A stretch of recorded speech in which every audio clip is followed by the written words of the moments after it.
নমস্কার বন্ধুরা, আশা করছি সবাই ভীষণ ভালো আছো। তো আজকের আমি তোমাদের সাথে শেয়ার করব পালং শাকের পকোড়া। তো এখন তো শীতের সিজন, আর অন্যান্য পকোড়ার মতো কিন্তু এই পালং শাকের পকোড়াও কিন্তু দারুণ ক্রিস্পি হয় আর খেতেও কিন্তু ভীষণ ভালো লাগে। তো চলো আজকের আমি দেখাবো যে কীভাবে আমি এই রেসিপিটা বানিয়েছিলাম। তো এখানে দেখো বন্ধুরা, আমি বেশ কিছু উপকরণ নিয়েছি। তো এখানে আমি পেঁয়াজ নিয়েছি 4টে কুচি কুচি করে, ছোটো সাইজের পেঁয়াজ। আমি লঙ্কা 4-5টা কুচিয়ে নিয়েছি, আদা 1 ইঞ্চি মতো নিয়েছি, আর 4 কোয়া বড়ো সাইজের যে কোয়া রসুন হয় সেই রসুন 4 কোয়া নিয়েছি।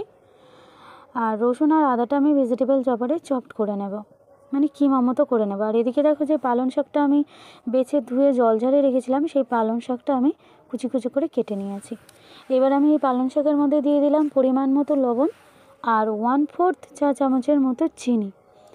কেননা কি পালং শাকটা কিন্তু একটু কষ্ট টাইপের হয়, তো ওই চিনিটা দিলে কিন্তু খেতে ভালো লাগবে আর কষ্ট ভাবটা কিন্তু থাকবে না। তো সেই জন্য অবশ্যই করে চিনিটা একটু দেবে। তো চিনি আর লবণটা দেখো আমি দিয়ে ভালো করে মিশিয়ে এটাকে একটু ঢাকা দিয়ে আমি 10 মিনিট রেখে দিচ্ছি রেস্টে। তো 10 মিনিট হয়ে গেছে, পালং শাকটা রয়েছে এইভাবে। 10 মিনিট পর ঢাকাটা খুলে নিচ্ছি, আর পালং শাকটা দেখো একটু নরম হয়ে গেছে।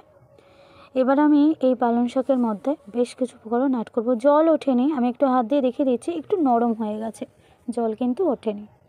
তো এবার আমি এর মধ্যে যে 4টে যে পেঁয়াজ মিডিয়াম সাইজের কুচি কুচি করে কেটে নিয়েছিলাম, পেঁয়াজটা একটু বেশি দিতে হবে এই রেসিপিটা, তো সেই পেঁয়াজ কুচিগুলো দিয়ে দিলাম। এবার আমি এর মধ্যে দিয়ে দেবো লঙ্কা কুচি, যে 5-6টা লঙ্কা আমি কাঁচা লঙ্কা কুচি কুচি করে, ঝালটা কিন্তু তোমরা যে যার পছন্দ মতো দিয়ে দেবে।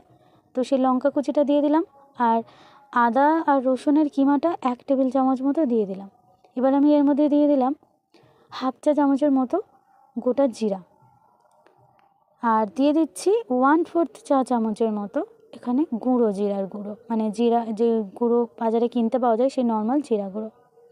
এবার আমি এখানে দিয়ে দিচ্ছি বাড়িতে যে নর্মাল যে চামচগুলো হয় সেই চামচে এখানে 4 চামচ মতো আমি বেসন দিয়ে দিচ্ছি, বেশ উঁচু উঁচু করে মেজারমেন্ট করে আমি দিচ্ছি চামচে। তো 4 চামচ মতো বেসন দিয়ে দিলাম। এবার আমি এর মধ্যে দিয়ে দেব 2 টেবিল চামচের মতো চালের গুঁড়ো 2 টেবিল চামচ দিয়ে দিলাম। এবার আমি এটাকে হাত দিয়ে ভালো করে মাখিয়ে নেব। তো চলো আমি এটাকে ভালো করে হাত দিয়ে মাখিয়ে নিচ্ছি, আর কীরকম মাখানোটা হতে হবে সেটাও কিন্তু আমি বলে দেব। তো দেখো এখানে আমি মাখিয়ে ফেলেছি, আর আমি একটু হাত দিয়ে দেখিয়ে দিচ্ছি, মানে কীরকম হলে বুঝতে হবে যে একদম মাখানোটা ঠিকঠাক হয়েছে, পকোড়াটা ঠিকঠাক ভাজা যাবে। তো হাত দিয়ে যখন আমি গোল গোল করবে দেখো একটু ছেড়ে যাবে না, দলা পাকিয়ে যাবে, তখন বুঝতে হবে যে মাখানোটা ঠিকঠাক হয়েছে। এবার আমি কড়াইয়ের মধ্যে দিয়ে দিলাম পরিমাণ মতো সাদা তেল, গ্যাসটাকে অবশ্যই অন করে দিয়েছি।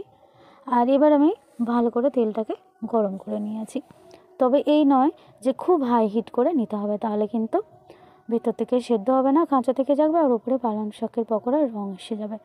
তো দেখো এইরকম একটু হালকা গরম করতে হবে তেলটা, তারপর এক এক করে পকোড়াগুলো গোল গোল করে তেলের মধ্যে দিয়ে দিতে হবে। তো চলো আমি যতগুলো ভাজবো পকোড়া প্রথমবারে সেগুলো আমি গোল গোল করে এর মধ্যে দিয়ে দিচ্ছি।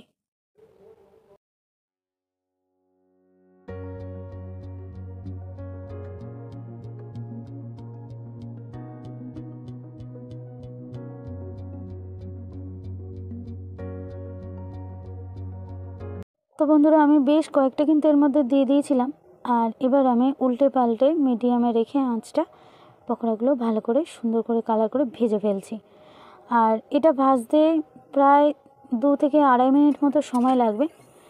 তো দেখো সুন্দর করে এরকম মচমচে করে ভাজা হয়ে গেছে। এবার আমি পকোড়াগুলোকে তুলে নেব তেল থেকে।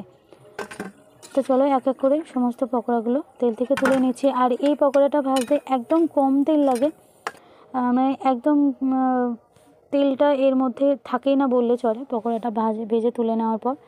তো দেখো প্রথমবারে আমি কিছু ভেজে নিয়েছিলাম, তারপরে আমি এক এক করে বাকি পকোড়াগুলো ভেজে নিচ্ছি। তো বন্ধুরা আমার দেখো এখানে পকোড়াগুলো সবগুলো আমি ভেজে নিয়েছি।